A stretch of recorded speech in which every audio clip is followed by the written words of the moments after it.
premièrement na rappelé que nakendaka Lyon hein na mwasi na ngai nakendaka na moto mususu te. Je crois bien que vous allez canal okendaka Lyon mingi hein.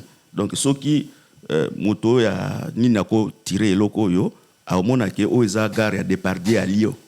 Donc toza awanga na mwasi na ngana mwana ngapanga zanga na mwana moko. Donc makambo azoloba ke soki Balthazar wana ye mutaye biango.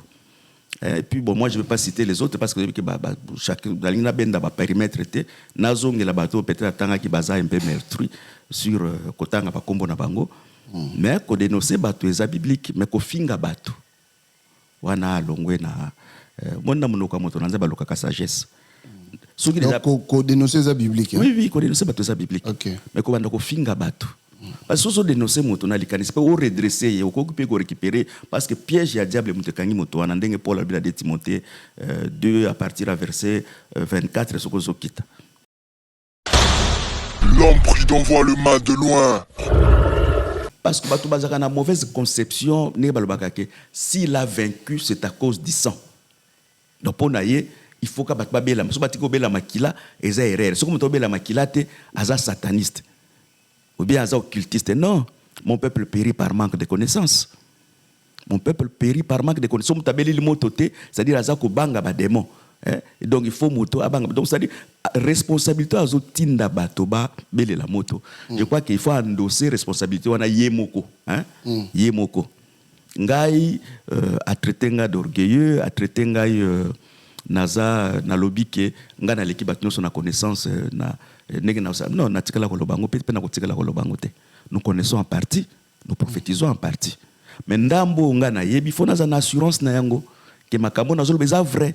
Donc yango na ngina pesa yo et na lo bano makama makila, na bano na makama makila. Na pesa na écriture parce que ce que longoli écriture na conteste na yango. Balba en français comme un prétexte.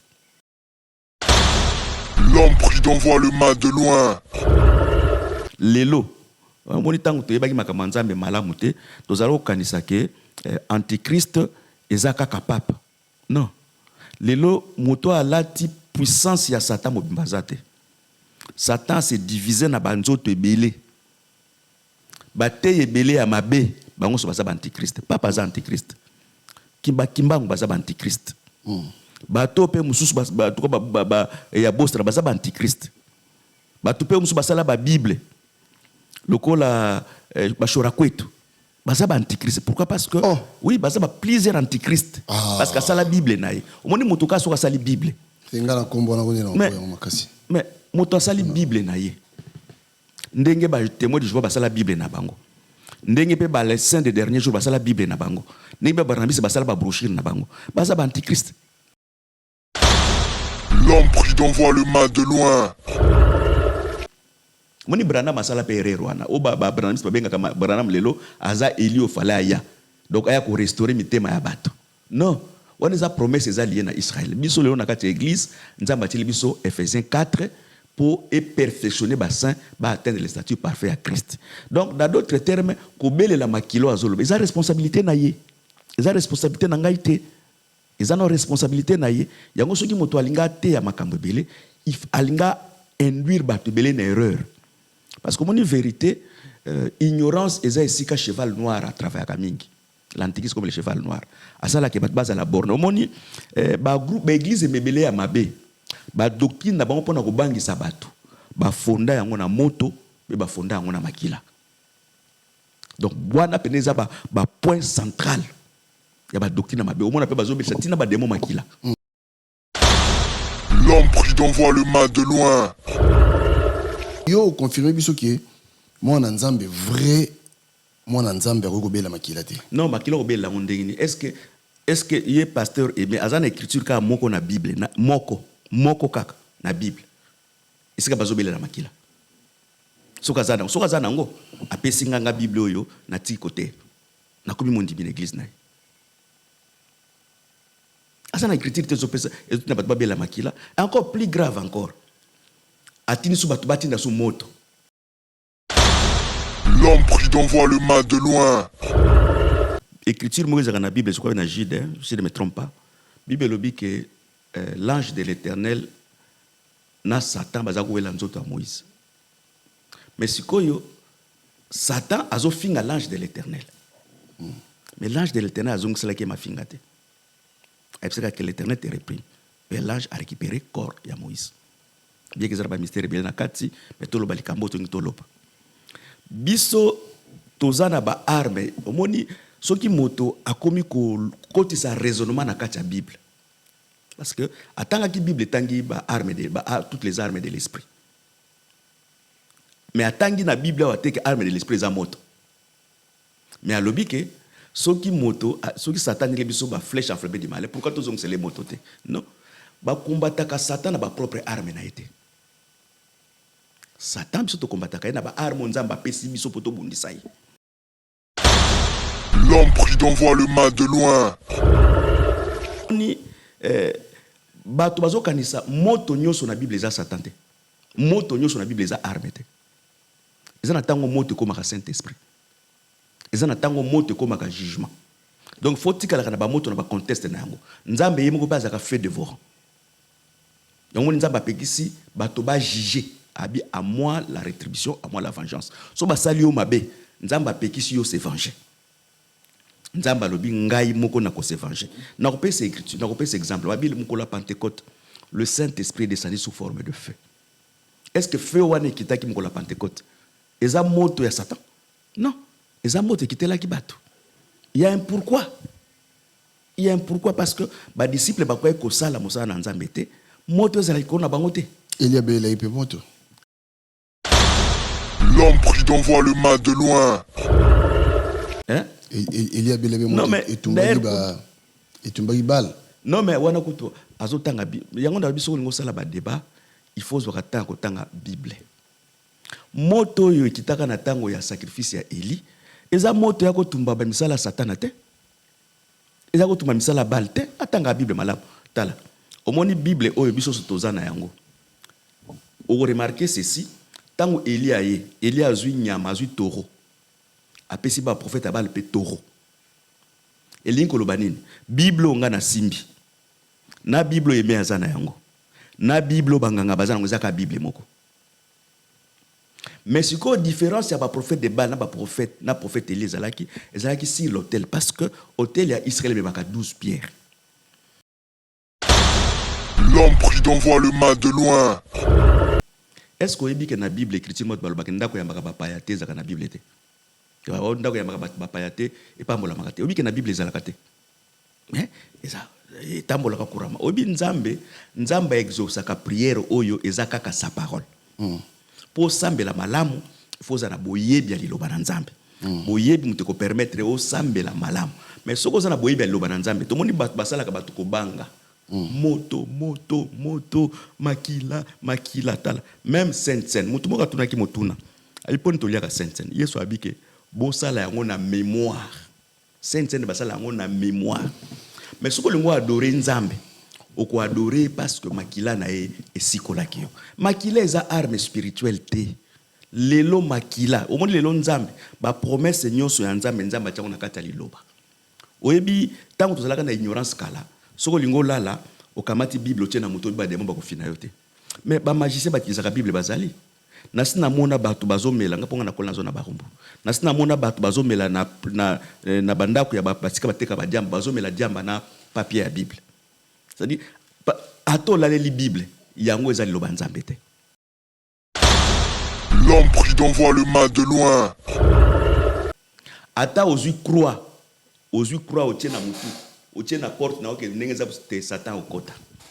Satan kota na bomo ya moto te, soki li loba na nzambe lati nzoto na kati ya moto wana. Yango moni Paul azoloba ke lelo toza sur na croix physique, la croix c'est toute une prédication. C'est-à-dire eloko za ko sanctifier moto eza makila. Okay. Moto abanga kanzambe azakada sous l'abri du tout puissant. Au moins tant que tazoloba ke pour na quoi éteindre ba flèche enflammée du malin. Vous voyez que l'écriture moko ezaka na Psaume 91, il dit ne craignant ni la peste ni la flèche. C'est-à-dire maloba ya kondima comme étant le bouclier et rasiraka moto ke flèche enflammée moko ya malin ko zoité. Mais yo ko zo sous flèche sous ya moto. Mais soko zo sambela, soko za na ba écriture, soko ya moni pasteur Aimé, soko za na ba écriture. Oya tindi bato omoni kotinda bato na libunga te. Il faut soki ozu boyebi soko ozu boyebi makila Yesu sopa na mbala moko. pe biso tozwa rédemption éternelle et purifier conscience ya mutu moko na moko parce que le sang des animaux procurait la pureté de la chair. Baneza Hébreu 9. Mais le sang de l'agneau et yaki pona ko purifier conscience pona ko kota biso na kati ya alliance. Eza pona ko bela ngo tango nyoso te Jésus azalaka mutu 100%. L'homme prudent voit le mal de loin. Est-ce que à quand peut-être au Pessabiso tant tout côté na l'enseignement? Non mais ngana na chaque fois dans disposé parce que na lingi tout le beno ba enseignement local ba fausse doctrine. Ba fausse doctrine. Ba fausse doctrine ezanine. Ba to balata ba toge. Ba to ba ni balo balata ba chapeau na église. Ba to ba utilisaka mafuta comme l'huile d'onction. Na yango pe. Na yango nyoso to kolobela ba fausse doctrine. Ba to ba tisaka bana basi. Ba pasteur bana basi. Ba apôtresse, ba pasteuresse. To lo ba makambwana. Ba to ba sali ba Bible. Lokola ba shora kwetu. Oui. Pour nous, un vrai pasteur? Bah oui. Non, non, mais na yebiye, na monaye, na yebiye qui est vraiment, c'est un vrai.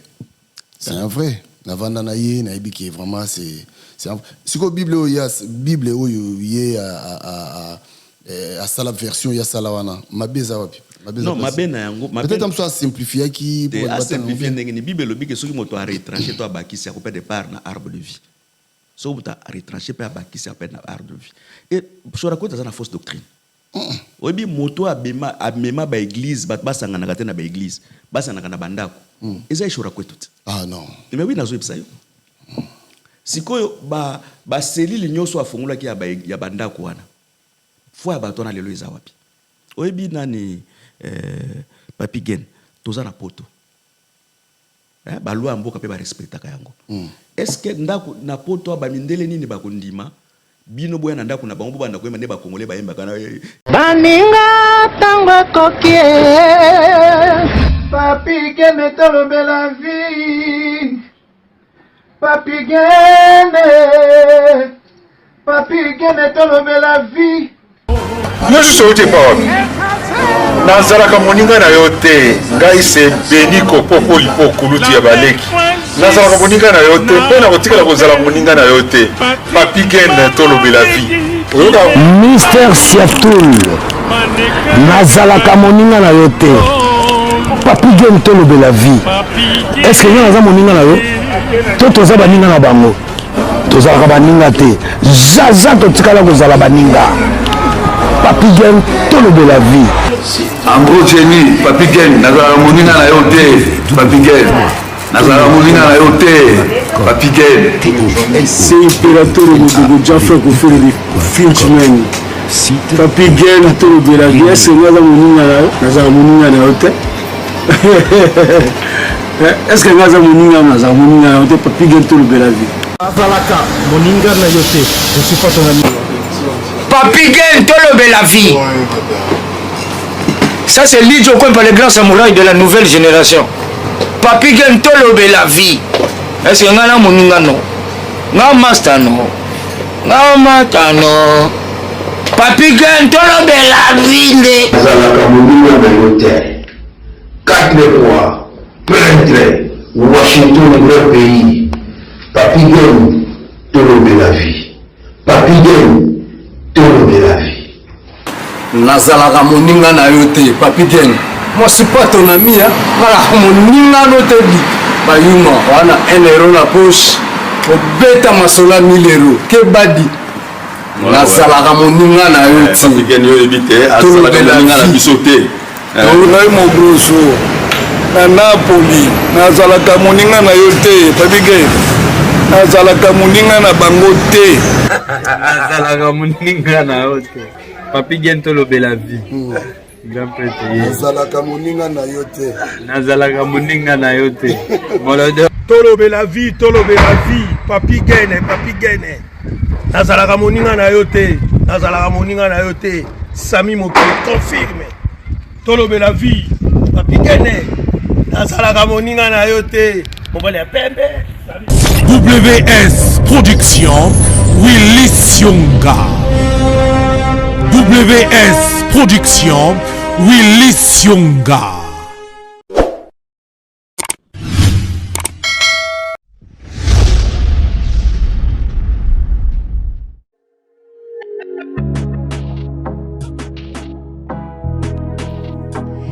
Être en bonne santé, c'est la condition alimentaire de la tranquillité.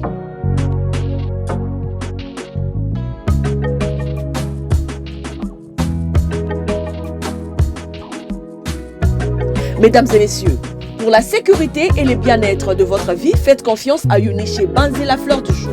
Découvrez le 2 carrefour de produits exotiques africains, antillais, latinos et bien plus encore où vous trouverez tout ce dont vous avez besoin. Parcourez les rayons pour retrouver les aliments et ingrédients authentiques, frais et surgelés tels que gombo, aubergine, igname, poisson fumé et salé, riz, viande, foufou et semoule, et j'en passe. L'établissement Uniché Banzé vous offre un multiservice de livraison et vente en ligne, le transfert d'argent partout dans le monde, vente des billets d'avion, un point relais, en passant aussi par les cosmétiques, les laits de beauté, gel de douche, mèches capillaires, la bijouterie, vente des pagnes de haute qualité à un prix très abordable. Notons que Uniché Banzé met à votre disposition un espace de restauration propre avec les nourritures bio et saines pour vous aider à mieux se détendre et la porte est grandement ouverte à tous. Venez nombreux car chez nous, les clients est roi. Nous sommes sur Guincestrate 92A 9300 à l'Ost.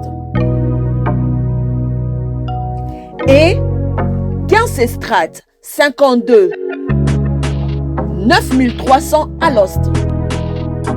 Contactez-nous au plus 32 53 860 390.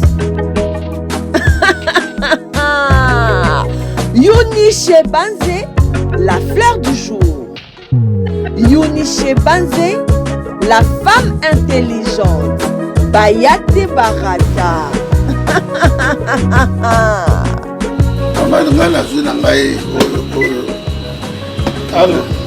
Oh, ouais, yo pas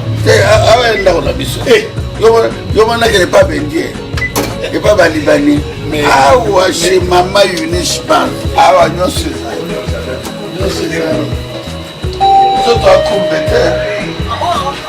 bino moko bomoni chez mama Uniché Banzé nyonso ezali ya kolia ya komela ya kolata et en plus restaurant na bino pe ezali boya ebele boko sepela nyonso ezali boya ebele bokozala desite boko sepela.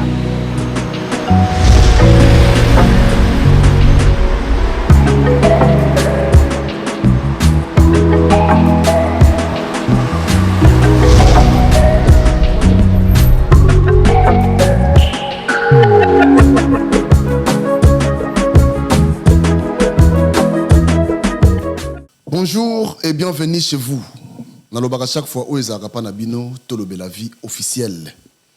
Merci na fidélité, merci surtout na ba abonné na biso et puis naza ko invité bato nyoso bozolanda biso bo s'abonner encore massivement à wana tolobe la vie officielle. Nulle part ailleurs kaka awa. Bo s'abonner. Makambo malamu eza pe na nzela ezoya. Aux 2026, Nalobaki, la porte grandement ouverte pour Nabatonios tout. Si vous avez besoin d'émission, n'hésitez pas. Contactez sur le numéro d'absence affiché. On est pinga mon numéro, ngam na yamba téléphone. Tout solo là. Nous avons invité le pasteur Nyoso. Vous contactez sur le Mbango. Tu as besoin d'abino. Tu as besoin de message d'abino. Ambo boloba na l'église, tu as besoin d'ango awa.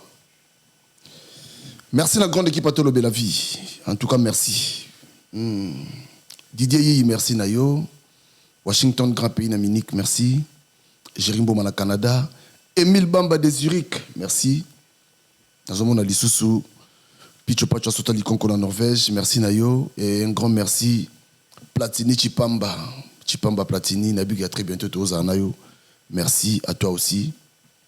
Et merci encore à Chris Ndongala, la réalisation, merci Nayo. Sans yo, en tout cas, moi mon boulot. Merci Nzamba Pambola Peyo, Abakiso Makasi, parce que Moussa lui a facilité. L'onazo Yambapo Nabino, encore, le docteur Jean Ngongo. Batubele, on a besoin de toute façon, on a un docteur Awa.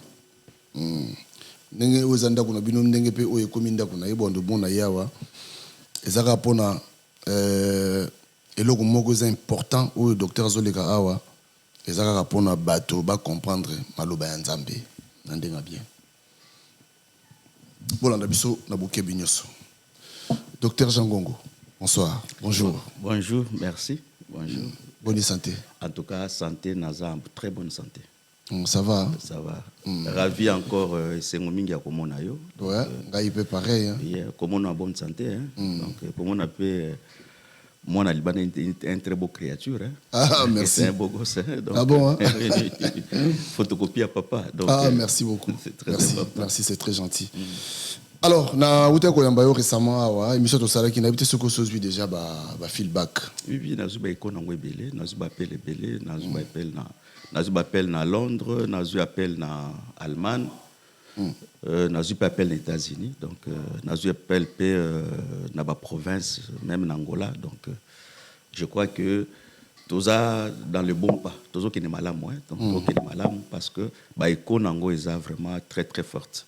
Il est très très forte. Okay. Et je crois que ceux qui continuent à lire et à la malam. Donc, n'a profité parce que ceux qui m'ont salam malam pour jeter des fleurs. N'a profité n'a jeter des fleurs. Oh, merci. Oui. Ça me va droit au cœur. Na ndima kite ko yambangai quoi parce que oui na ndima kite mais quand on te mona mikono na ndima kite ko yambangai parce que na mona ki lokolo za na kabal ya groupe bato za déjà na bango botissé ba amitié depuis longtemps. Donc, pour les cas, pour nous ça va vie contraire dans l'émission, je crois que na mona ki yango difficile. Mais tant on a benga ki oyambi pe to kutani, pe na sali ba émission, donc on a convaincu que ozo c'est musala ozo sala ozo tenir compte na ba amitié mais ozo sala un travail professionnel parce qu'un professionnel la se limite à na ba limite professionnelle la musala ozo sala. Donc oza pour mututé, oza pe contre mututé. Sauf que so mutaza mal affermi à quoi comme ennemi ou même ba téléphone on a des difficultés à benga yo ou bien benga yo ou bien le bapé bola mona yo parce que azo comprendre que moto musala c'est les professionnels talanga na leka ki awa izate que oza pour ngai na moni pasteur je crois bien Aimé Kumbu leki na sima na ngai awa azu penga pe quand même beti ngai mama kofi donc dans cadre wana parce que na kati ya ba débat na kati ya ba contradiction nde véritable lumière et bimaka omoni makambo nyonso toza nango bandaku mituka bilamba basi bana makambo ebele kotikala mais vie éternelle eza pona libela donc eza moko pe na lolenge oyo ozosalela Nzambe parce que Yesu mukolo mususu azaki na posa kote mais azaki na barke te bato badefisaki Yesu barke atei likolo ya barke wana pe na sima kote ya moto wana abwakaki mpe akangaki mbisi ebele mpona kolobaki ndenge ozopesa biso etando eza barke opesi biso toloba na part ya Nzambe baza ya Nzambe bakoyoka me na sima mpe na yango lokola eza ya barke opesi biso Nzambe mpe fa pambola oyo na mosala na yo donc Nzambe ya Abraham Nzambe ya Jacob Nzambe oyo tozosalela Kristo oza pour mutu te parce que Christ a la divisé intérêt à Christ et Matina Katsa motema na yo Nzambe vraiment kanisa la mingi donc Nzamba pa donc yo kanisa ko netu ko yenga na koboya ko yamba non mais nazaki sûreté la fois nazala sûr nazala vraiment clair nazala ki sûreté ko yamba ngai oui ya solo oui te menga za bongo te na banzi trouver voilà alors message ni mebeli biso lelo. Bon, Natala qui n'a pas retombé à l'émission Eleki, oyo n'a pas chaque fois soit disant donc prophète Ézéchias Mboko Salaki. Oh. Oui. Oui, on a bien toujours soi-disant. Ah bon? Parce que bibliquement, on a un caractère à homme de Dieu. La Bible est claire, le dit que je crois 2 Timothée 2, à partir du verset 24, et le dit que Motonanzambe, il faut avoir un conflit, il faut un reproche, il faut redresser avec douceur, pour ceux qui ont un piège à diable et abîme. Je crois que au monde Yesu, na lingana répondre à l'écriture, mon Yesu abotamaki na établi. Donc en français établi, c'est-à-dire Yesu abotamaki dans un bergerie.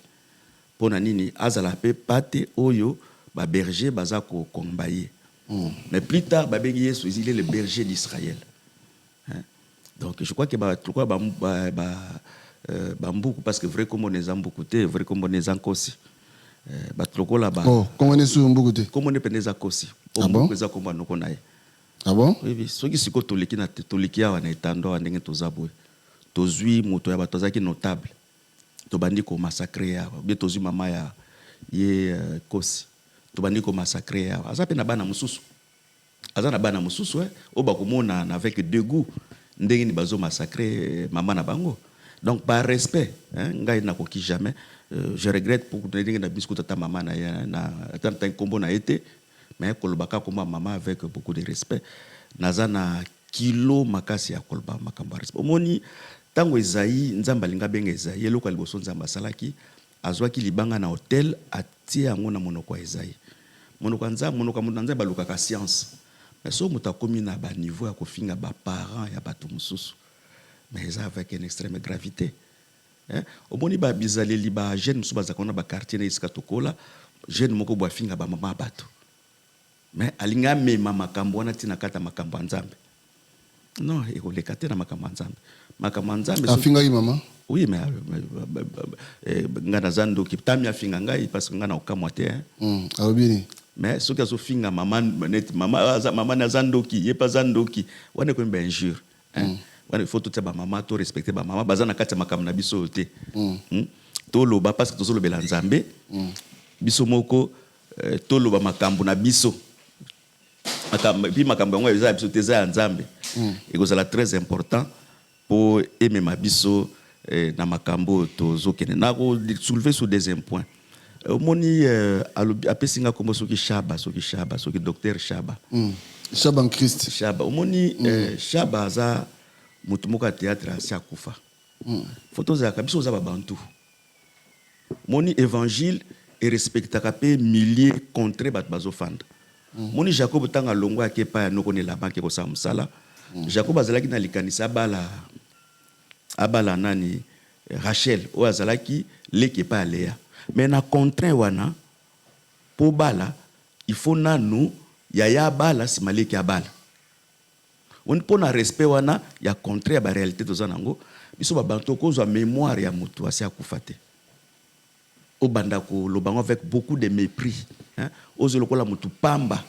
Mais cependant que bato wana baza bato ba melaki biso esengo, ba melaki biso esengo na ba théâtre baza ko sala, za ba rôle bazali ko jouer.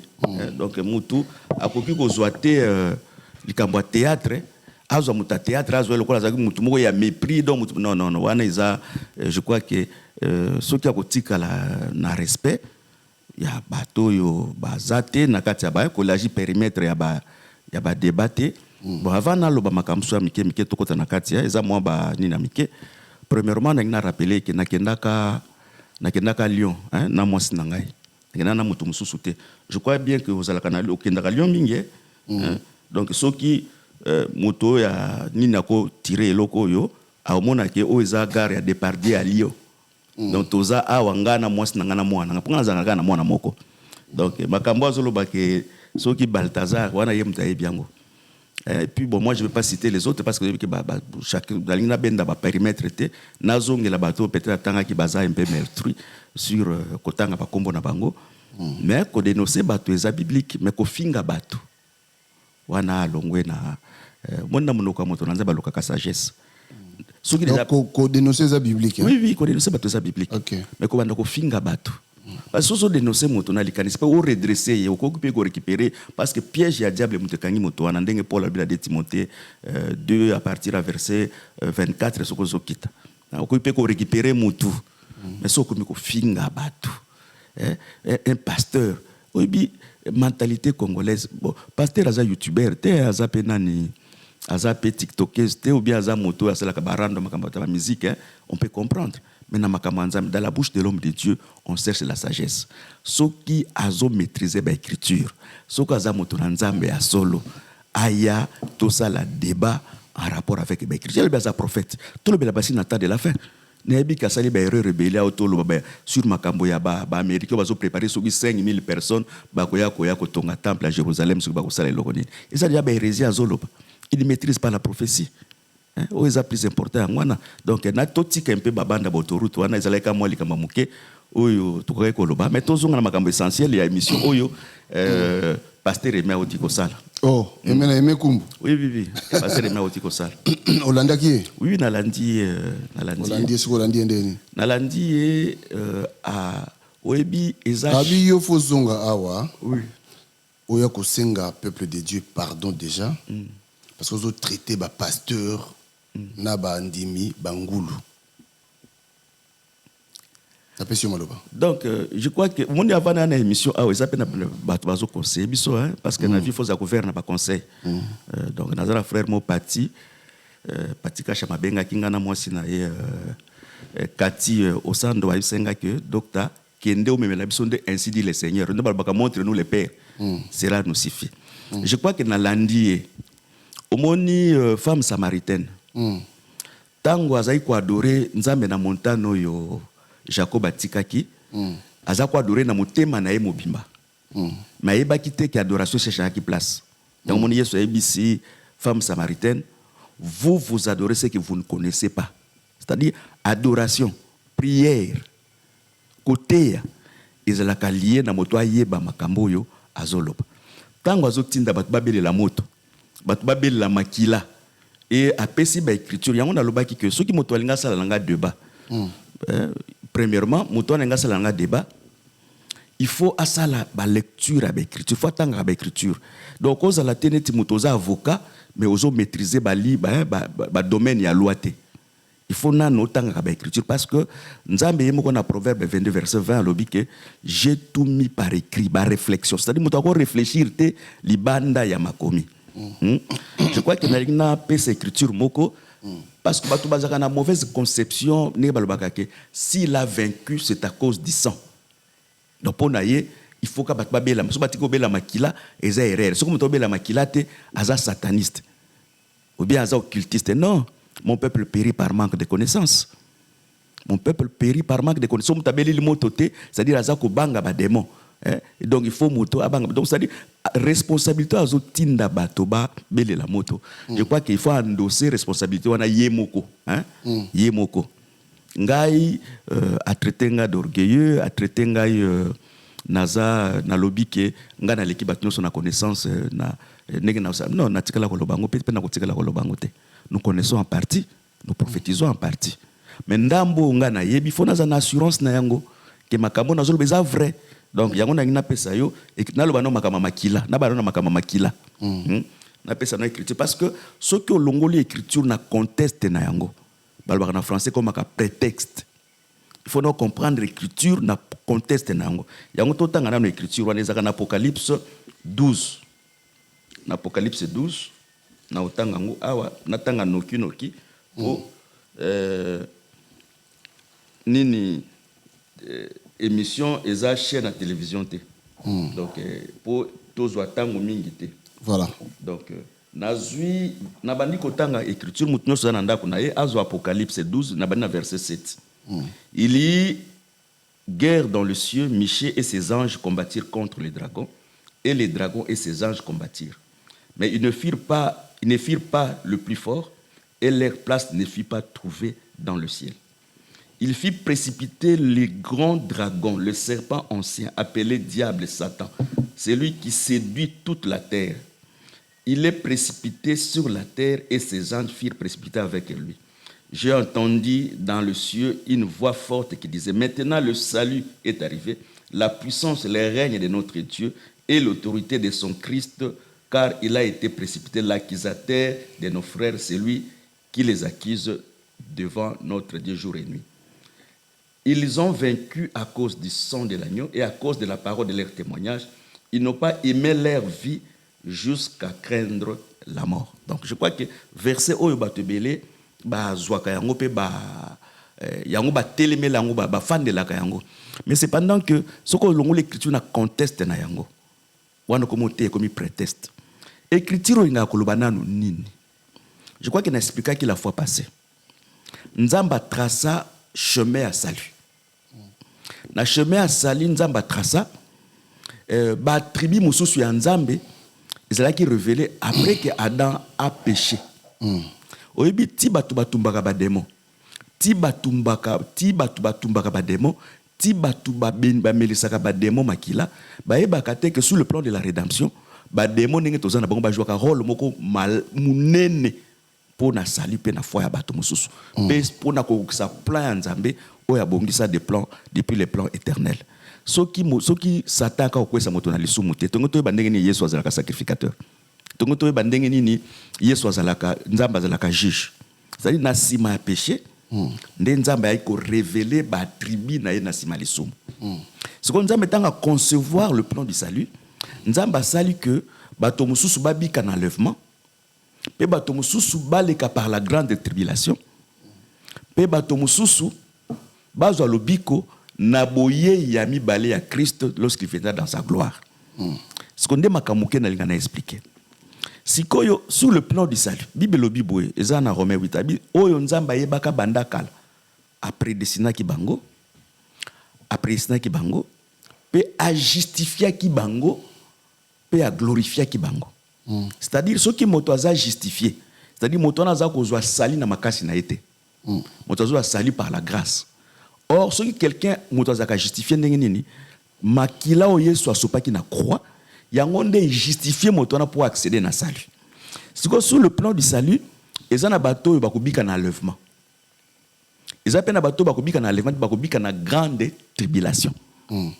Si bato bakobika na grande tribulation, ne verset oyo ya Apocalypse 12 oyo ezo concerné bango. C'est-à-dire tango tokoke na enlèvement. Grâce et koya na Israël nanzela a deux témoins bat bakozana esprit ya Élie na esprit ya Moïse bakoya kote ya ba israélite o bakozalaka na nombre ya 144 000 membres. C'est-à-dire tango bakoya kote na Israël bakozalaka 144 000 membres. Bato bako croire wana lokola na dernière semaine à Daniel la bête akosala alliance na Israël na bato ebele omoni eza lokola émission tozo sala ozo remarquer chaque fois ceux qui soi-disant prophète Mbouko aye Kosi aye aza ko senga toujours GFAP CB de secours. Donc dans d'autres termes ils appellent ba alliance ya bato bazana doctrine mokoté yango ba bengango écuménisme, c'est-à-dire ba chrétien, ba musulman, ba branamiste, ba catholique, ba to sera ba sangani mais bazana ba doctrine mokoté. Yango benga ka alliance ba benga ngo écuménisme. Je crois que tokosunga tokosito banda ko expliquer makamwana muke. Ce que l'église est na enlèvement. Grâce aux na Israël 144 000 membres na ba croire. Sikoyo la bête o akomatana la dîme l'homme du péché parce que ndenge toza boye lelo moni tango to yebaki makambo nzambe malamu te tozala kanisa ke antichrist ezaka kapapa.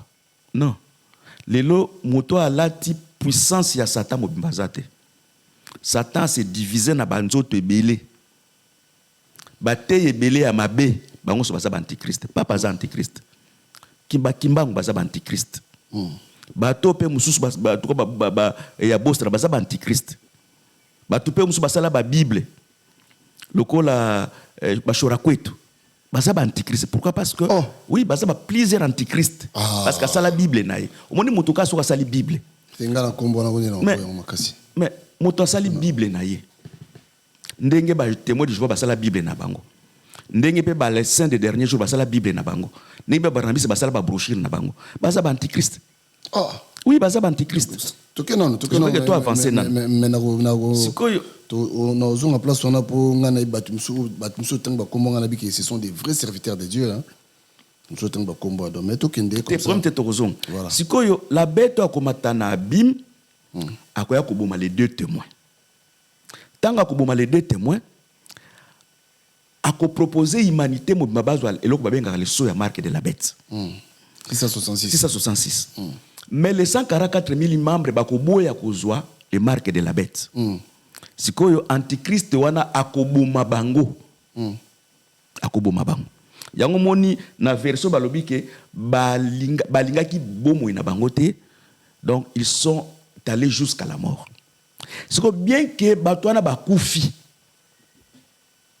parce que Yesu alonga Satan, hein, l'autre Yesu alonga Satan na boye ya liboso, parce que Yesu akoyamba na mibale na mokili. À part enlèvement kozala dans les airs, premier venu ase ayaka akufi. Akozonga sou boye ya mibale akozonga na Israël pour régner comme roi na Israël.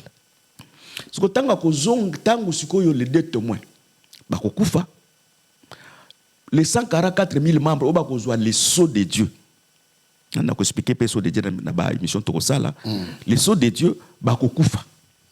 Mais liwana obango bakoboya kozwa les marques de la bête, yango ekokomisa bango ekokotsa bango sur le plan du salut.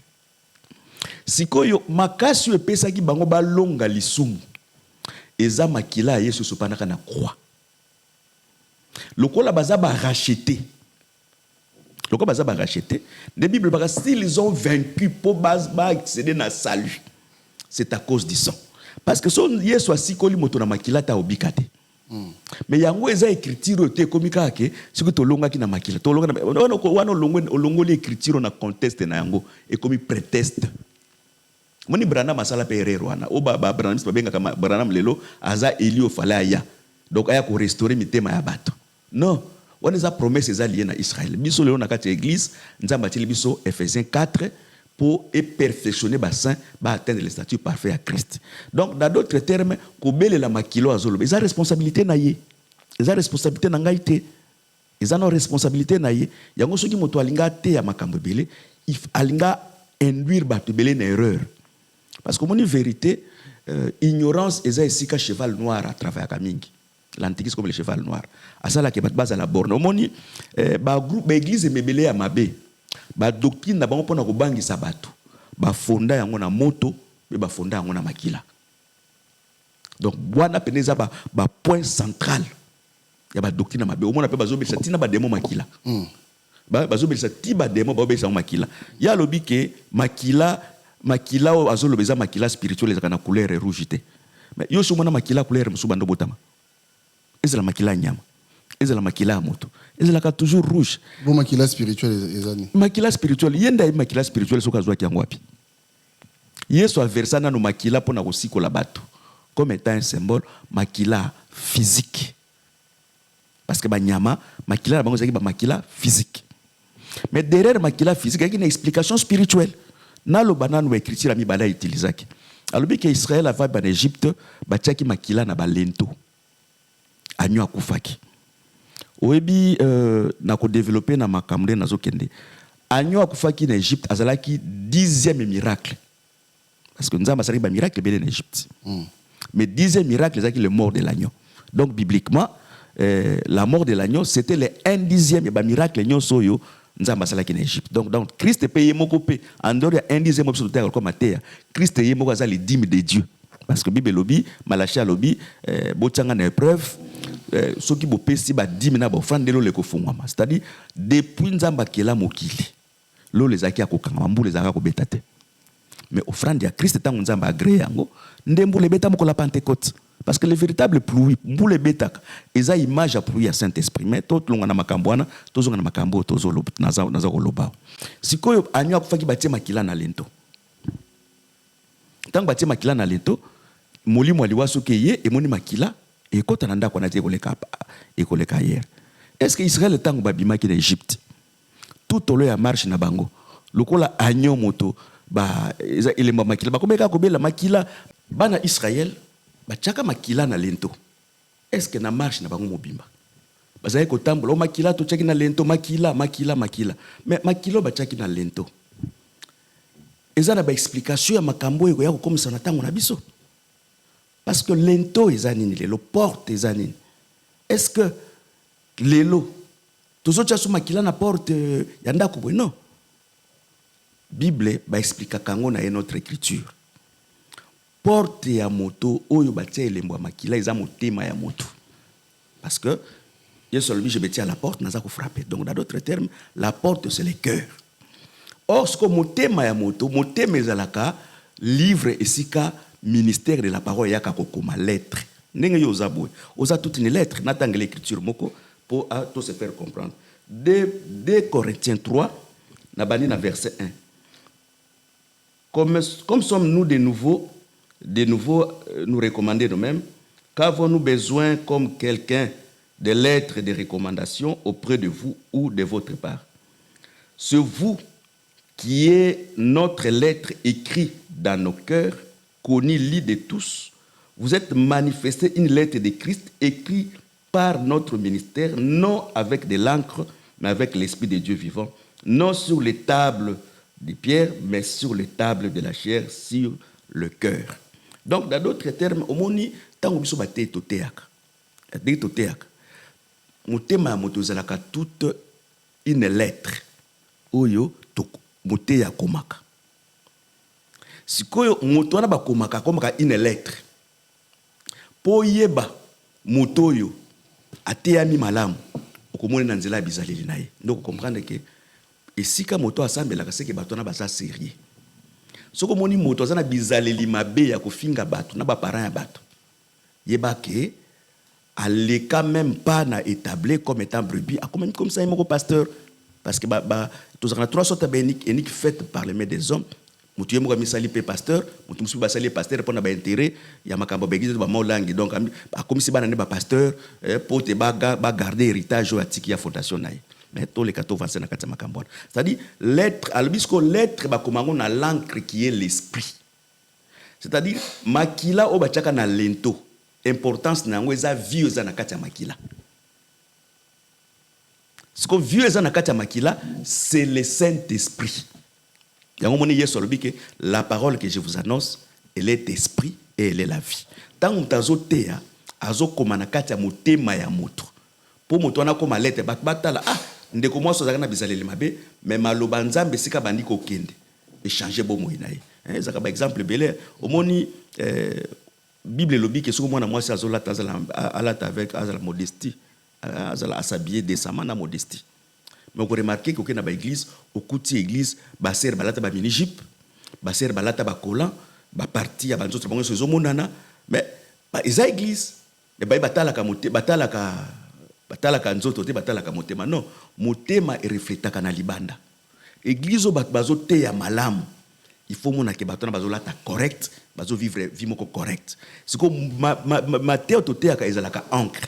Yango moni ke tanga zo ba makama makila. Ce qu'on a maîtrisé ma makila te, azoti na pas belle la makila.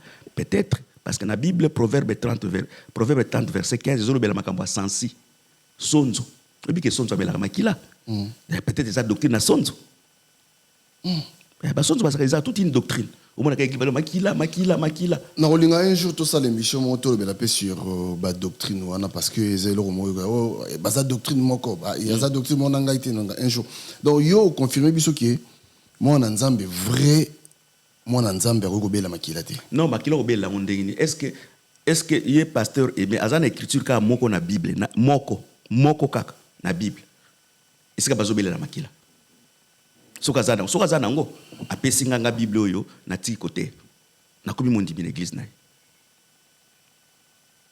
Azana écriture te zopesa et na babela makila. Encore plus grave encore. Atini su batu batinda su moto. Mais Américain peut expliquer moi mon place wana lobby diable er mokatin de l'Arabie Saoudite. Ba flèche enflammée. Voilà. Flèche na ezaka flèche enflammée. Voilà. Siko po nini bisoté tu peux osenga pe moto peut consumer bango. Omoni écriture mo ezaka na Bible je crois na Jude si je ne me trompe pas. Bible lobby que l'ange de l'Éternel na Satan bazako wela nzoto ya Moïse. Mais si Satan a finga l'ange de l'Éternel. Mais l'ange de l'Éternel a zong cela qui m'a fingate. Et c'est que l'Éternel te réprime. Mais l'ange a récupéré le corps de Moïse. bien que ça ba mystère bien na kati mais tolo ba likambo to ngitolopa biso tozana ba arme omoni soki moto akomi ko kotisa raisonnement na kati ya Bible parce que atanga ki Bible tangi ba arme de toutes les armes de l'esprit mais atangi na Bible wa teke arme de l'esprit za moto mais alobi ke soki moto soki Satan ngi biso ba flèche enflammée du mal pourquoi tozong c'est les moto te non ba combataka Satan na ba propre arme na été Satan biso to combataka na ba arme nzamba pesi biso poto bundisa yi sikoyo bakambo ya zolo eza ba raisonnement na kati ya Bible ezate omoni bato bazokanisa moto nyonso na Bible eza Satan te moto nyonso na Bible eza arme te eza na tango moto ekomaka Saint-Esprit eza na tango moto ekomaka jugement donc faut tikalaka na ba moto na ba conteste na yango nzambe ye moko pe azaka fait devoir yango nzambe apekisi bato ba juger abi à moi la rétribution à moi la vengeance so basali yo mabe nzambe apekisi yo se venger nzambe alobi ngai moko na ko se venger na kopesa écriture na kopesa exemple babili moko la Pentecôte le Saint-Esprit descendit sous forme de feu est-ce que feu wana kitaki moko la Pentecôte eza moto ya Satan non eza moto kitelaki bato il y a un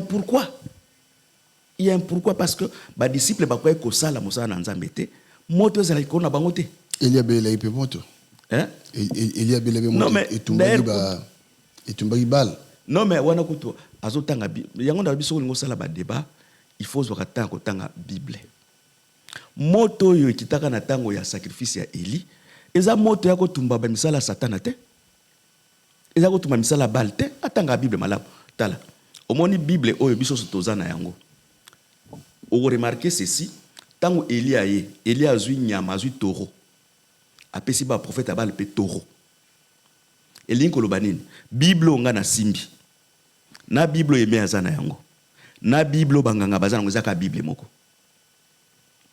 mais ce qu'on différence ya ba prophète de Baal na prophète Eli ezalaki sur l'autel parce que autel ya Israël memaka 12 pierres mais autel ya Baal il memaka 12 pierres te si ko nzambo yo ako répondre par le feu na sacrifice mutako sala nde moto nzamba na kotika la nzambe ba adorer le feu oyo kitaka na tango ya Eli eza fait ya kotuma misala ya Satan te eza fait oyo nzamba ndimaki offrande oyo Eli apesa ki pour se distinguer na nzambe ya Babal moni ba prophète de Baal eza lokola ba prophète ba pasteur emete o ba mizo ki sa kitanga Bible ba mizo ki sa ki makile couler l'autel baza bato ba bela makila lokola ba prophète de Baal ba bela makila lokola ba prophète bat ba bosani net bat ba démon na je crois tango tuna bat tumba ba démon azana classe bato bat tumba ba démon est-ce que boyebi ke ba démon ba jouer un rôle moko important pour na salut pe na bato ba kobunga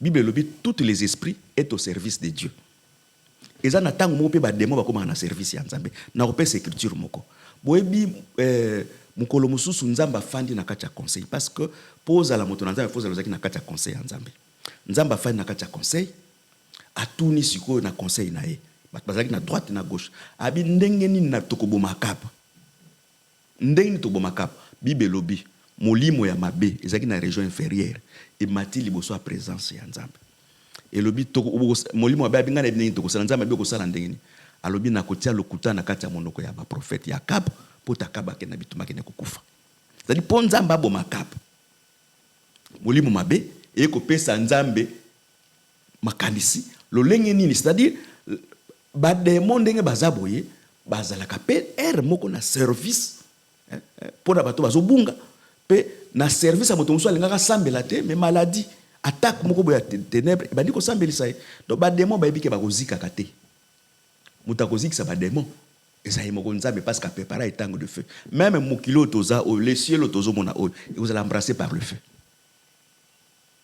nzambe apesa biso pouvoir ya kobenga na ba démon wana pouvoir ya nzambe apesa biso yango mais ya kotumba bango ya koboma bango pete oboma bango pour nani parce que okoboma bango parce que bango baza ko accomplir mission tala démon accomplissaka mission ne fidèlement tant ba yebisa ke kake kende ko sala ndenge lobi mbala moko akitiaki na monoko ba prophète ya na ba monoko ba prophète ya kapa bango ba prophète akapa kende bitumba kolonga kende bitumba kolonga nde ozomona bato ebele ndenge ozomona bango bo eza nde milimo mabe o eza kati na bango bango bazo profiter na part de Dieu azokanisa kazotinda bato basambela moto na makila na part ya Nzambe mais cependant que eza nde esprit ya mensonge eza koti na kati na mais docteur oyebi ke er moko boye tout cela va bien er moko boye vraiment yoso boya kobela makila na moto bato moto azoboya kobela makila c'est-à-dire yoso banga nini na super moko patuna ki obongo c'est-à-dire pour ni kobela moto pour nous banga kobela makila ndoki osolo mabe zikisa moto donc yango ndo lobai ke no ba église nyonso bela ba moto na makila baza bangulu en tout cas bo église za la na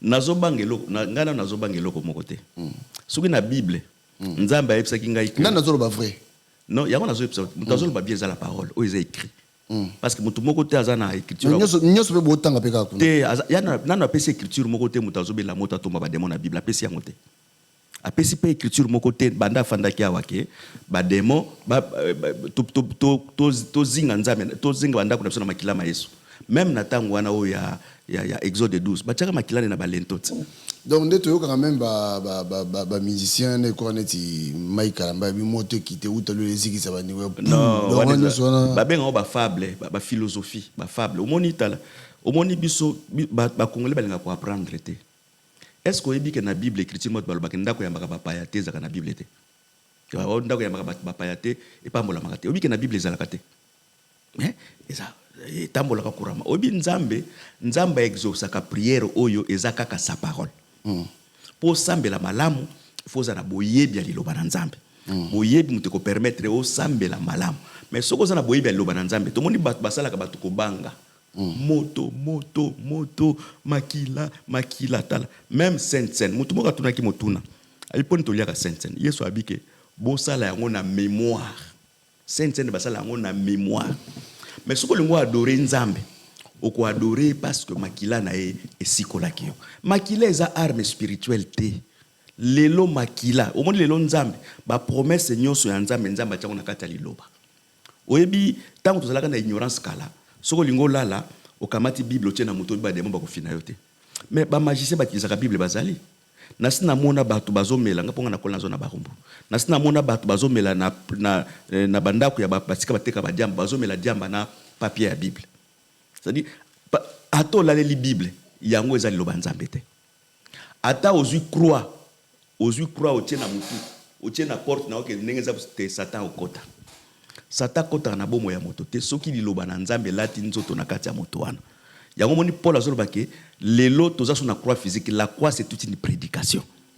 c'est-à-dire eloko za ko sanctifier moto eza makila moto abanga ka nzambe azakada sous l'abri du tout-puissant au monde tango azoloba ke pona ko éteindre ba flèche enflammée du malin oyebi ke écriture moko ezaka na Psaume 91 il dit ni craindre ni la peste ni la flèche c'est-à-dire maloba ya kondima comme étant le bouclier et rasiraka moto ke flèche enflammée moko ya malin ko zoyete yo ko zo sous flèche sous ya moto mais soko zo sambela soko za na ba écriture soko ya moni pasteur Aimé soko za na ba écriture o ya tindi bato moni ko tinda bato na libunga te il faut soki ozu boyebi soko ozu boyebi makila ya Yesu sopana mbala moko pe biso tozwa rédemption éternelle et purifier conscience ya mutu moko na moko parce que le sang des animaux procurait la pureté de la chair baneza Hébreux 9 mais le sang de l'agneau et yaki pona ko purifier conscience pona ko kotsa biso na kati ya alliance eza pona ko bela ngo tango nyoso te Jésus azalaka mutu 100% pe azalaka nzabe 100%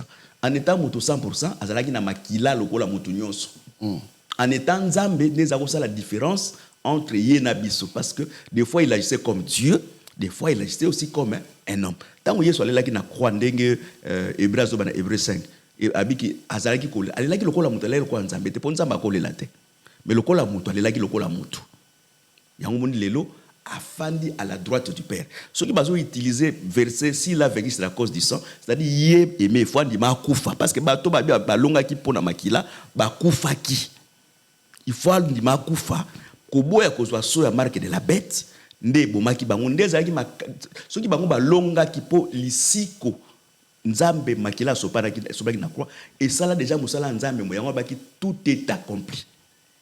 Christ a achevé musala nyonso na croix. O tozo vivre ezaka ka répétition ya musala yeso sala ki na croix. Mais tout est déjà été accompli à la croix de Golgotha. Voilà, docteur, je crois que Tobando Yambayo Boye. Mais nga souci ngeza ki Tobando kota pe na enseignement. Oui. Dans l'enseignement, je sais pas, tu as Lukande Ntorosa Elango, mais tu as banda pensa siko yope, c'est parce que ma camboise belé. Est-ce que à quand peut-être au Pesabiso tant tout côté dans l'enseignement? Non, mais chaque fois déjà disposé parce que dans l'ingui tout le bien enseignement local ba fausse doctrine. Ba fausse doctrine. Ba fausse doctrine les années. Ba tout balata ba toge. Bato bani balo balata ba chapeau d'église. Bato ba utilisaka mafuta comme l'huile d'onction. Na yangope. Na yango nyoso to kolobela ba fausse doctrine. Bato ba tisaka bana basi. Ba pasteur bana basi. Ba apôtresse, ba pasteuresse. To lo ba makambwana. Bato ba sali ba Bible. Lokola ba shora kwetu. Oui. Pour nous as vrai pasteur? Bah oui. Non mais na yebiye na monaye na yebiye qui est vraiment c'est un vrai. C'est un vrai. Na vanda na ye na yebi qui est vraiment c'est un si ko Bible o ya Bible o ye à sala version ya sala wana mabeza wapi? Non, mabena yango peut-être am soit simplifier qui pour ba simplifier ndenge ni Bible lobi ke soki moto a retrancher to abakisi a couper de part na arbre de vie. So moto a retrancher pe abakisi a na arbre de vie. Et sur la côte ça na fausse doctrine.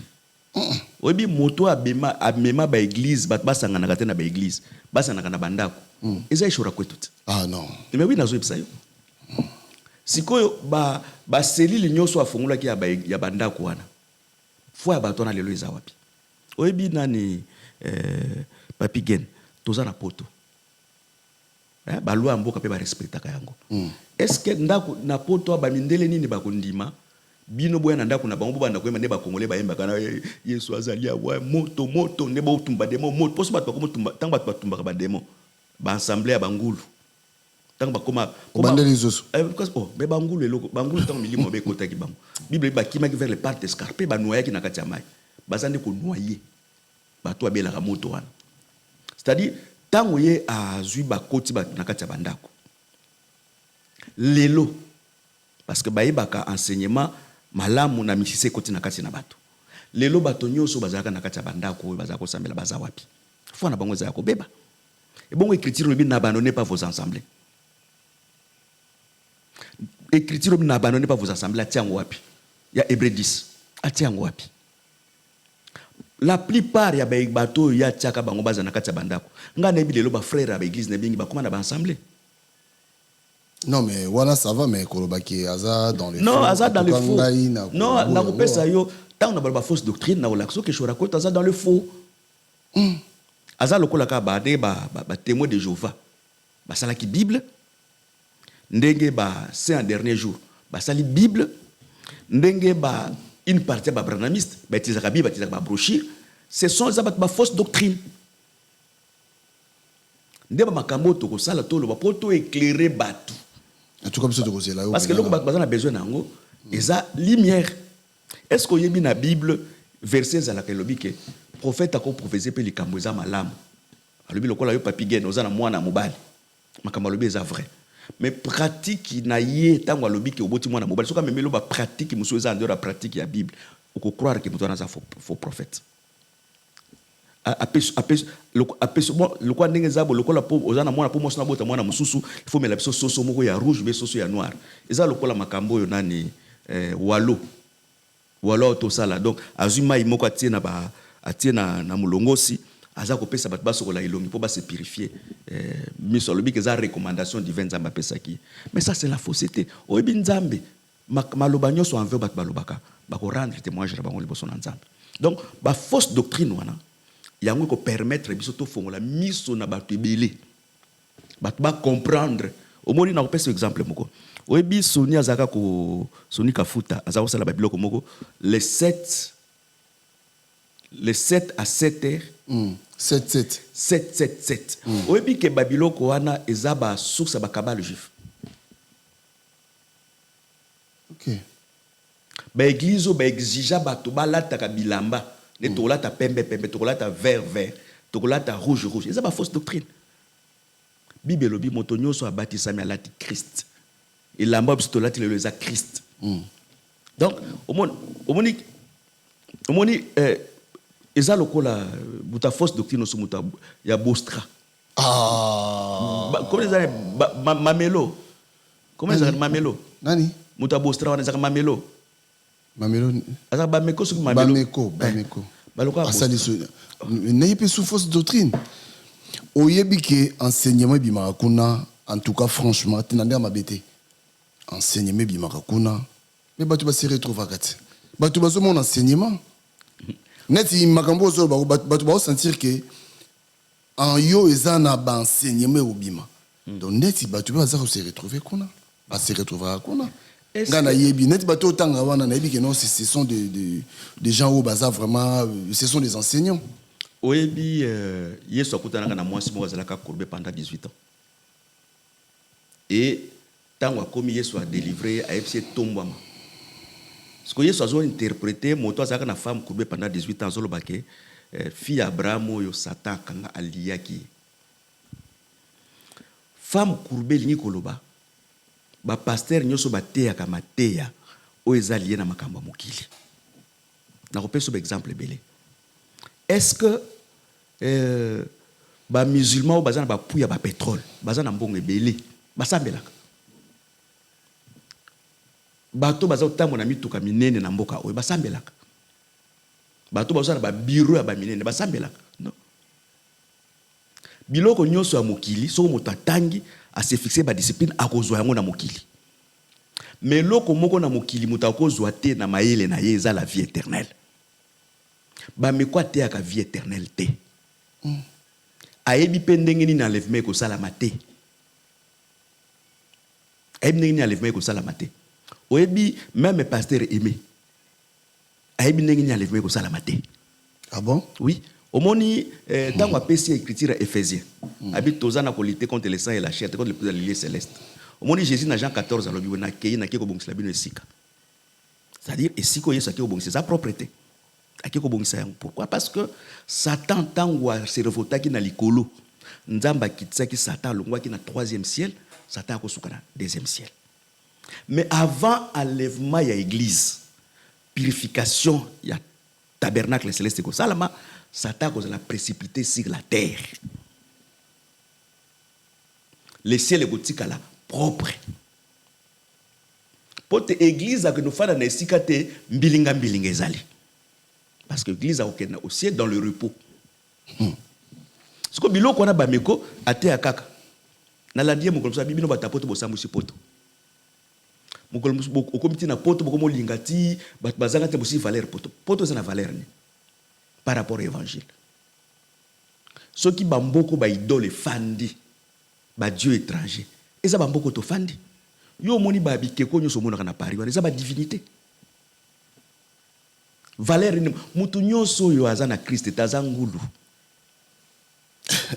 Siko soko zote abatuka makambo ya se libala ndenge za boye ba famille baza ko menacer yo ndenge za bwana za ba mateya te ko bikisa mutu. Il faut que te moto la vie éternelle. La repentance. Au monde talande ko mususo soi-disant prophète mboko. O azaso ki Jean-Baptiste prédicateur de la repentance. Yo so mona moto zote abato repentance yo moko finga abato. C'est que yo moko za repentite. Afinga ate yazo kena na ndinga correction. Oh, auto finga mama na ngai wate akazando ke za ba insulte te. Auto finga shaba wate. Te abiyo bigo mama zangulu. Non, na lobi azo sambe na église bangulu. Ngana bo na boite. Est-ce que ba ndeko so sambe la église na? Na ebité soki noko na ye nani les notables mboko. Est-ce que sambe la église na? Donc la foi soki moto asa koli.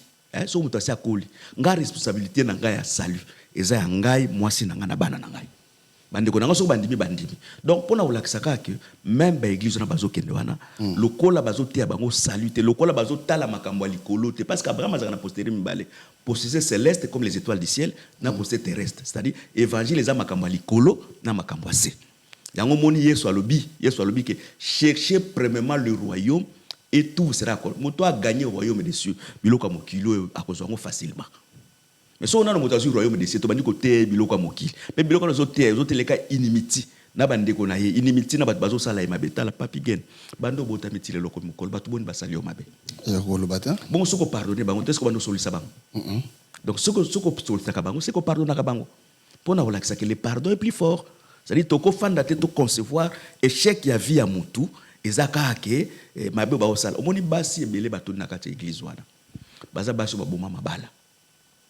Babengana ki mibali na bandako bake siko kuluka mibali su kuna na bamiko ya bake kuna soko ke ba mibali babengana ta mibali 4 ta 5 fois bazé belé bazoluka su mabala non moi soko linga bala il faut assoigner bizalela en rapport avec ma vertu au lobana nzambe zolo tango zo boya mobali tango zo bengana mobali mais awa na mboko bana mibali su bakoba bana basiti c'est que bana basi bakomi belé.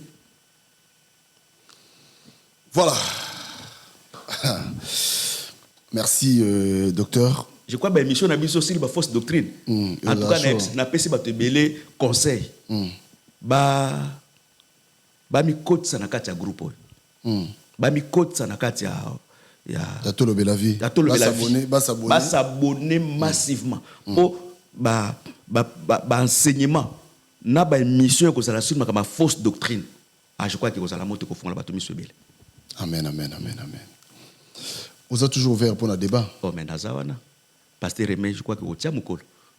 Au Tchamukolo, il y a une katanga Bible, atanga sous Bible. À préparer. Naza orgueil te nengi ya lobby. Ngape na lobby te kana leki bato na boye na lobby makambwana te. Mais naza na assurance parce que là nous connaissons en partie on naza nango. Naza na assurance quand un prédicateur prêche, il prêche avec assurance. Ils ont des assurances au naza na yango. Mais atanga na sous Bible malamu et ko sungaye. Toroye bon mukolo wana. Tokome na suka. Poto si dit ça. En tout cas, tant que tu as dit que tu as mabé, mais bizarre biblique. Non, ils ont mabé. Oh, bon. Paul, l'apôtre Paul, dans la lettre, il y a ça qui a dit que il y a salutation.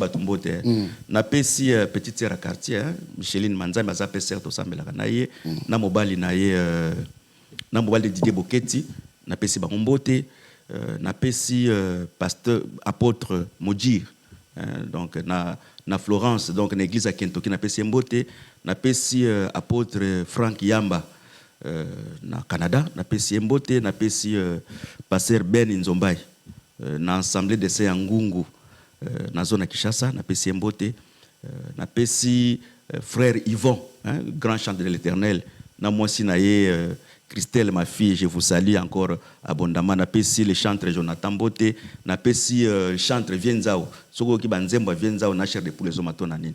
Na pesi docteur Josie Pembele, donc comme l'un de nous, comme Kati Nabiso. Donc na pesi poster moka réclamer na commentaire na opesa moi sinanga mbotete pourquoi. Je crois que l'émission elle na pesa ki moi sinanga na pesi encore mon épouse, mpanzi nanga la chair de ma chair.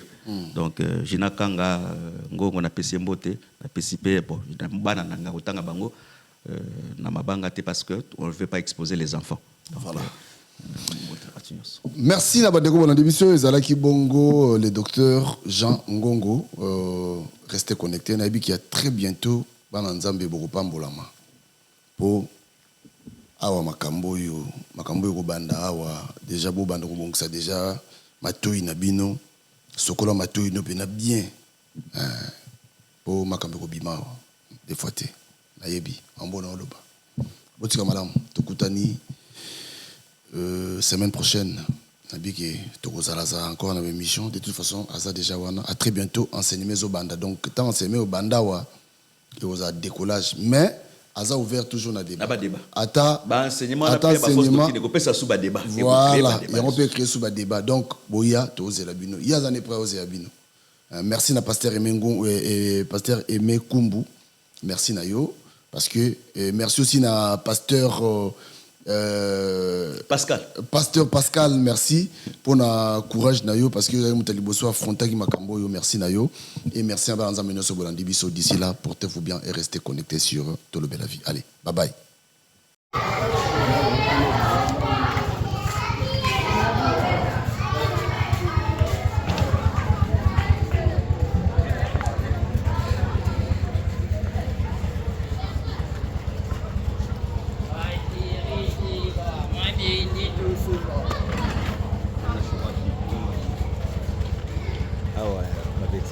Ça va plat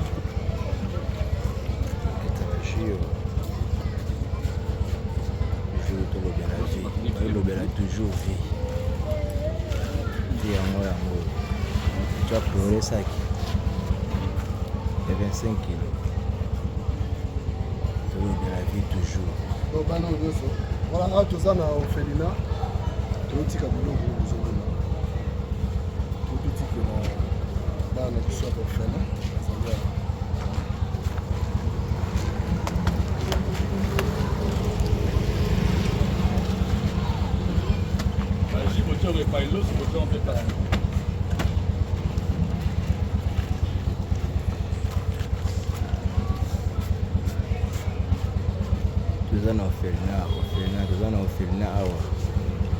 toujours tout le la vie on a chose à vie à battre toujours le la toujours vie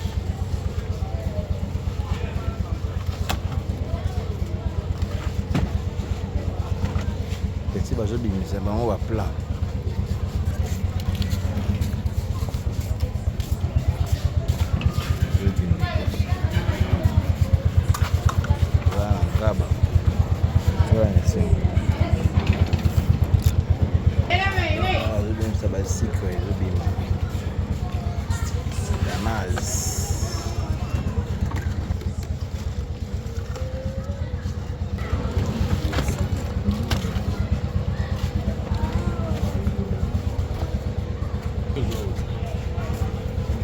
soso kita soso akafe kita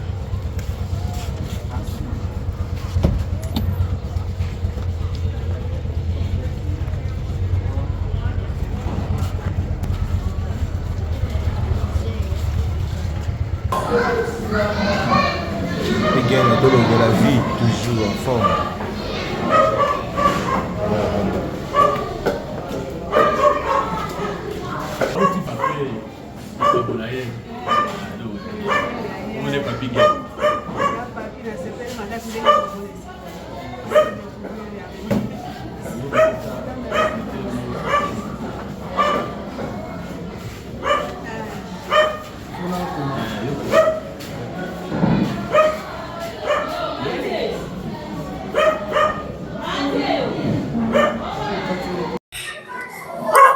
tout le mois 2000 tout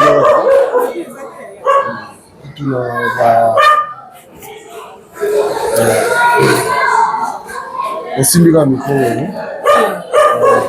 pour donner maman mais maman mbote papa na ngai na fatigué na yaki pe pour sala moi action ndenge ezalaka alors aweleka ndenge nini travaillaka ndenge nini awa na biso ezali orphelinat tozali na bana oyo bakufela baboti na bana oyo baboti basumbola babwaka na balabala nde bana oyo eza na bango awa kolia na bango kolata na bango eza bato boni koboni te ndenge wana bazotanga mpe na bato boni koboni te moto motema nde kotutisama ndenge wana siko bozwa bango bozwa bana ondeta na babalabala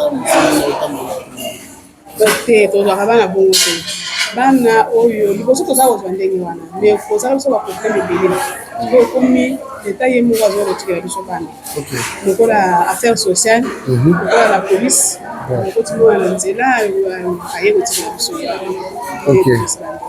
siko badifficulté nini bozala nango oyo bokutanaka nango ndenge boelevaka bana na mosala oyo yaya eza na makambo ebele tokotanaka nango mwana akoki kozala kosi asali likambo moko boye na ndako akosike na bunduke baparent bakufi ntango parent akoya akoyeba teke bato oyo basalilinga bolamu omona ingratitude eza omona na epai na bango mingi kolobela biso n'importe quoi. Ya mibale ezali kolia na bango oyo ezalaka mpe na pokoso mingi oyo ndenge na uti kolobaka ezaka bato mais soki ke nzambe atuti bango motema te antuka eza pasi lokoyo eza lisanga ya kristo eza atutaka motema kaka moto ata butu omonaka eloko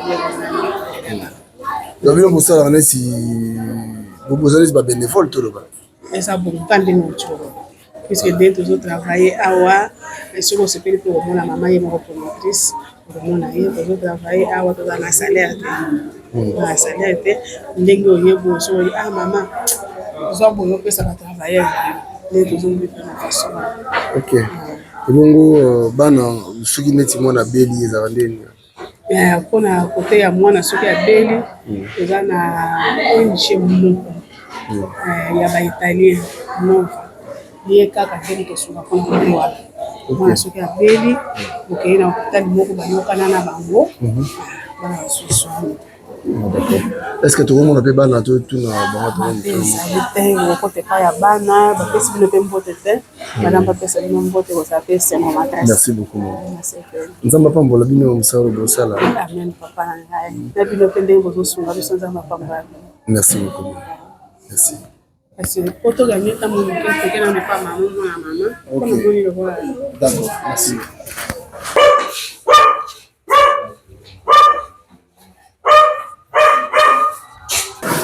Ah oui.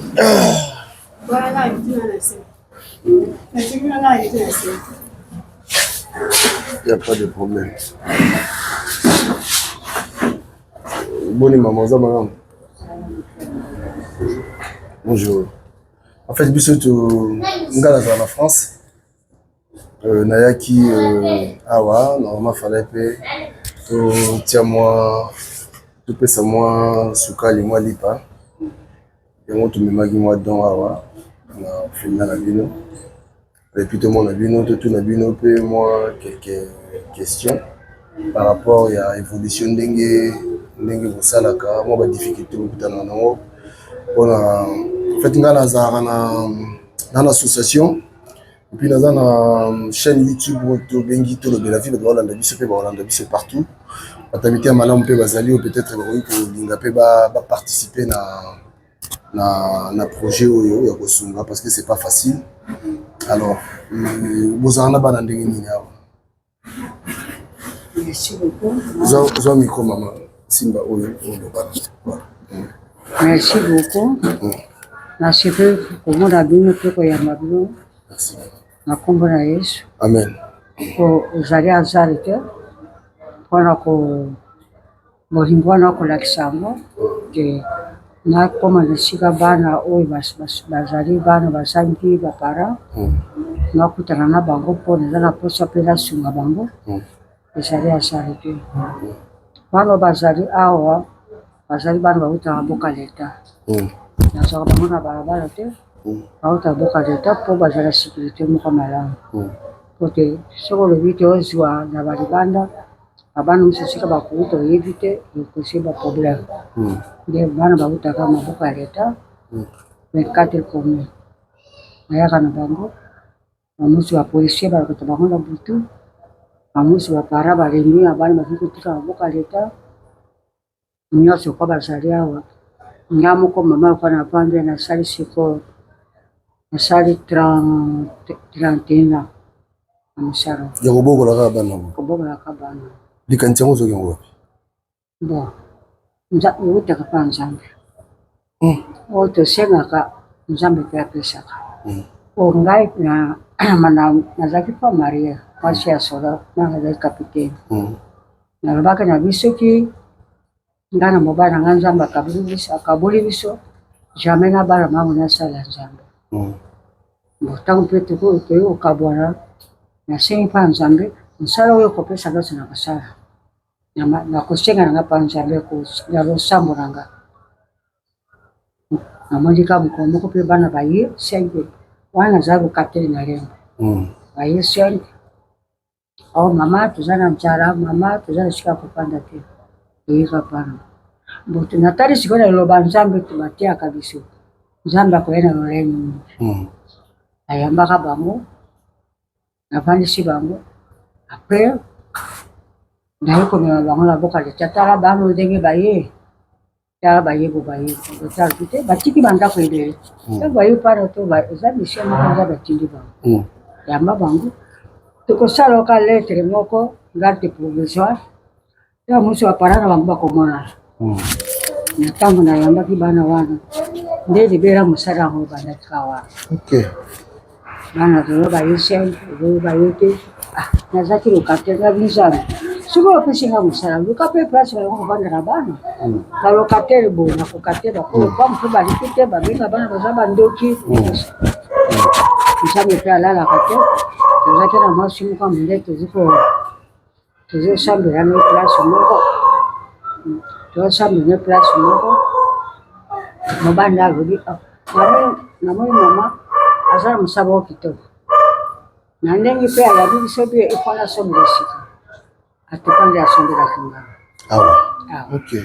ntango asombi atongi na sika asali wana apres nabandi kolela sikoyo na baambasade tosa baye kofendelanga bana babandi koya balemisaka te eza nautaki na bango mpona 15 ti mosala ekontinue kolelaka mpa nzambe mpe naboka bango na kati ya bisambo ya binzambe soza mosala opesinga ondile ngai kamba ngai kamba mpe motema ya bato kamba mpe bakonzi ya mboka bakokosuka mpe bana nde omoi mosala ezokende mpona nini te ngai moko motema ya mama nazwi bango lokola bana wanga na boti nazokobokola bango kwa bana wanga na boti mais bato ebele baakizaka na kati ote mama bato ebele baakizaka bana oyo les enfants de la rue nde tolobaka bato ebele baakizaka bango ke baza bandoki baza sikoyo bogéraka bango nyonso ndenge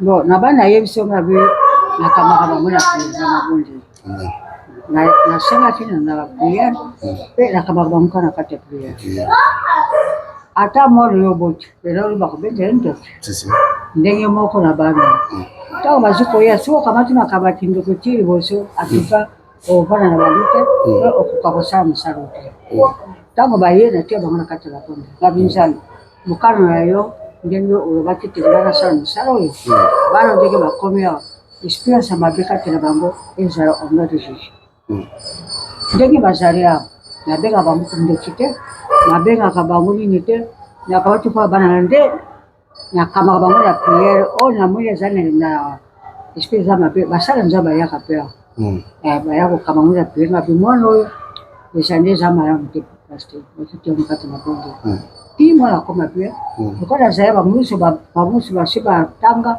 babima eza deja na bandako na bango bakomi na bana 3 bakomi na bana oui nabalisa mpe nabalisa mpe musu awuti kobota apres une semaine apesi kombo na ngai kolonga azalaka bagi monike apesinga mpe bagi monike félicitation merci beaucoup ya mibali mpe bazali bakomi na bana 6 na kati na mosala alors lelo sikoyo toloba okomi na bana ofait oza na bana combien awa naza na 96 donc 96 96 oyo naza na bango nde bana babimaka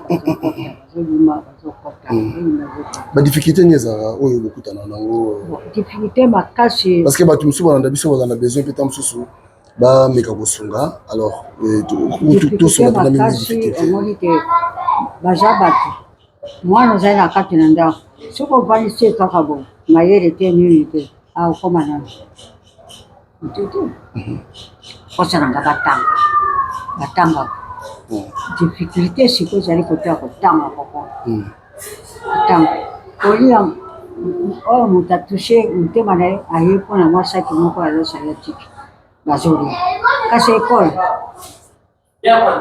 papa moko asa akufa mpe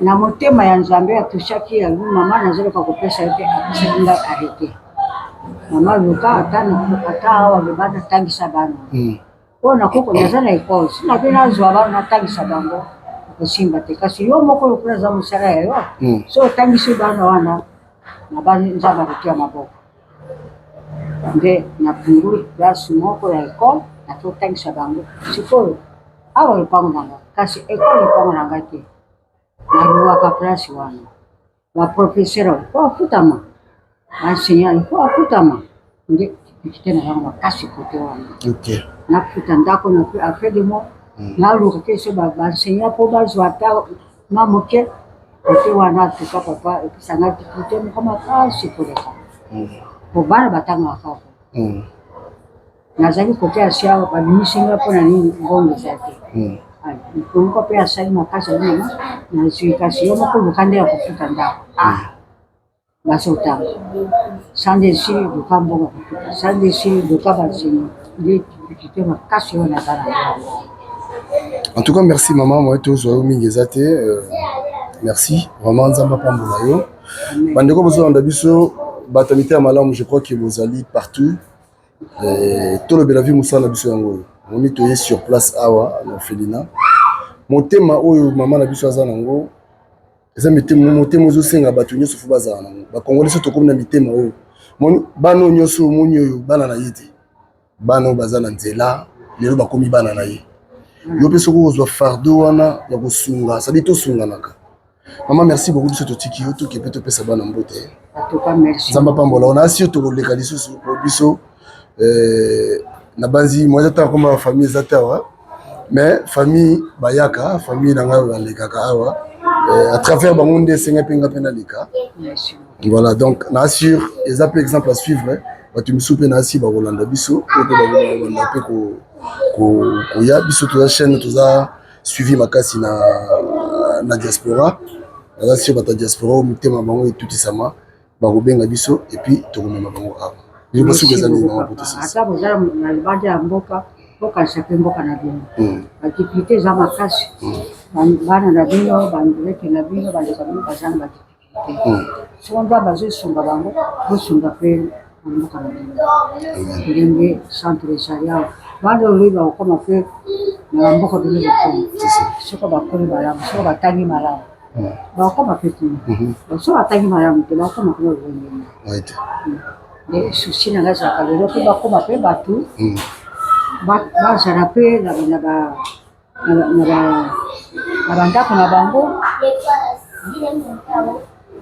lokola ngai mpe mama na bango ngai natangama moke na bala nasala mariage lokola nzambe akabulaki biso ngai na bino nzambe nasala miso nzambe mpe andimi na wasala nakolinga mpe bana oyo lelo mpe bakoma mpe bavoyu te bakolo bakuluna te bakrimine te bakoma mpe bato po bakokosunga mboka na biso po lelo soki bakomi mpe bato bakokalisa bino eza mona kongo bakokalisa bino nakolaka na centre sa nakola na centre nasalisa mpe bandeko oyo ya centre esika nakuti nasunga mpe bango nde nazalaka na susio nalelaka bino mpona nzambe eza nasunga batusie motema na bato baza na motema ya bolingo motema monene nasunga mpe bano po akoma bato eza histoire kati na bango atuka napesi merci mingi na bino ezwanga na suka te jamais tokoya lisusu mama tokoya kano moyinga boye tovanda so awa tosola lisusu wana ta mosusu eza su plus lisusu ntango nabandaki mosala aza jeune mama nakomi okoloka na mosala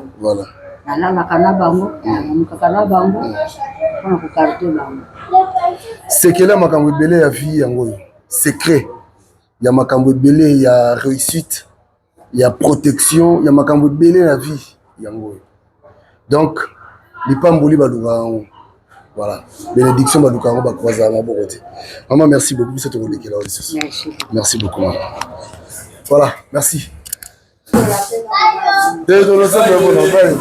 merci beaucoup maman nzambe azala na yo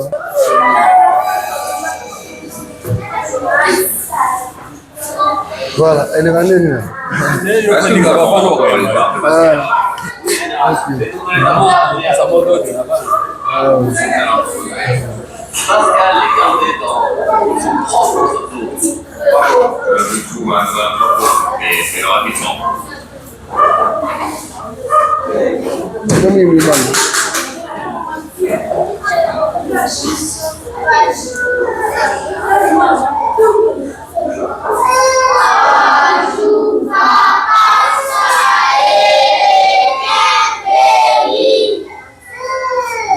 Merci beaucoup.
Voilà, awa bazosambela bakuzuluka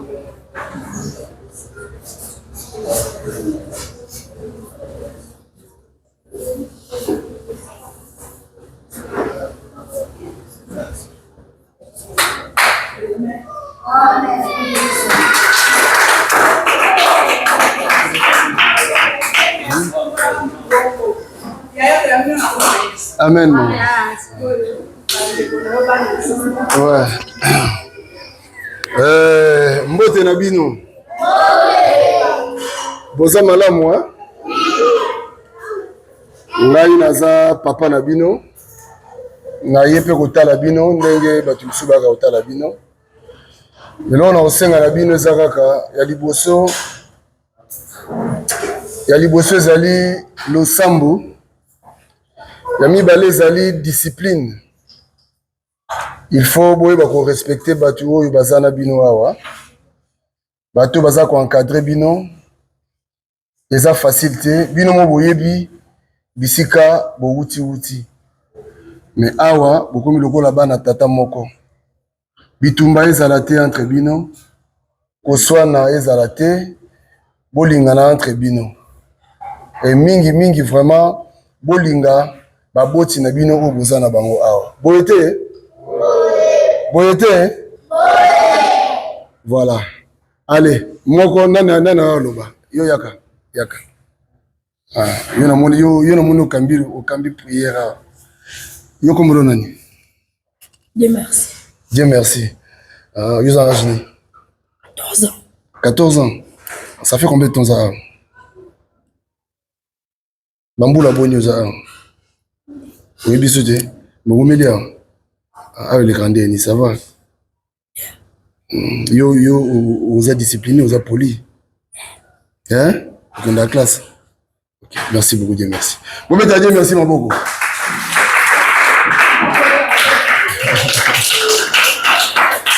Nani mswa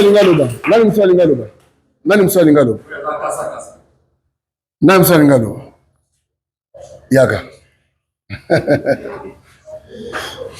Bonjour. Yo kombo nani? Jean. Comme Jean. Vous avez un combien? Hein?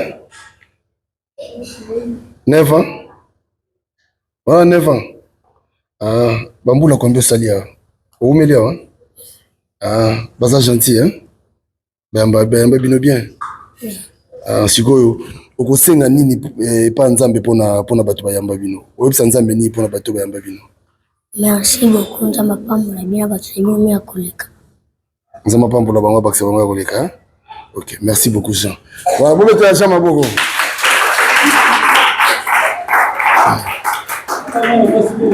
Mwana mwasi mo to ane besoin poto si sakasi. Mwana mwasi mo kaka. Bazo rasoni. Mwana mwasi wa lobazade. Suza. Nani? Yaka. Voilà. Aïe. Bonjour. Kombo nani? Hein? Lina. Lina, vous avez un boulot combien? Vous avez un boula boni. Osali mboula combien? Où melia hein? Ah, vous êtes gentil, vous êtes bien. Oui. Vous êtes très bien hein? Oui. Mais yo son ça va ningaté lina. Osonaka. Osonaka. Ko son ça va ningaté ko lina. Obunda ka peo. Hein? Foni obunda ka lina. Obunda ka lina. Ko bunda ka tena baninga, hein? Osambelaka? OK, websa nzambe ni pona vina, websa nzambe ni. Websa nzambe na koma mutamunene nsho. Na banda posungo batu bozaka. Oyoki lina obi ayebisa nzambe ejour akoma mutu munene asunga mpe bato bazanga lina nzambe apambola nzambe akokisa priere na bobeta lina maboko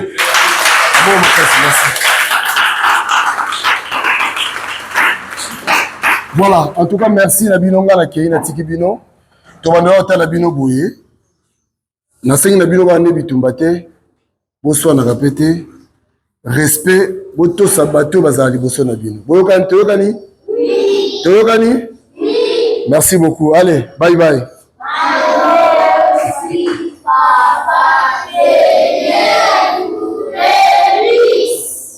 Merci beaucoup. Merci. Vraiment, merci beaucoup. Merci. Ça m'a pas beaucoup. Merci. Merci. Merci. Voilà prochainement. Merci. Merci beaucoup. Merci beaucoup, maman.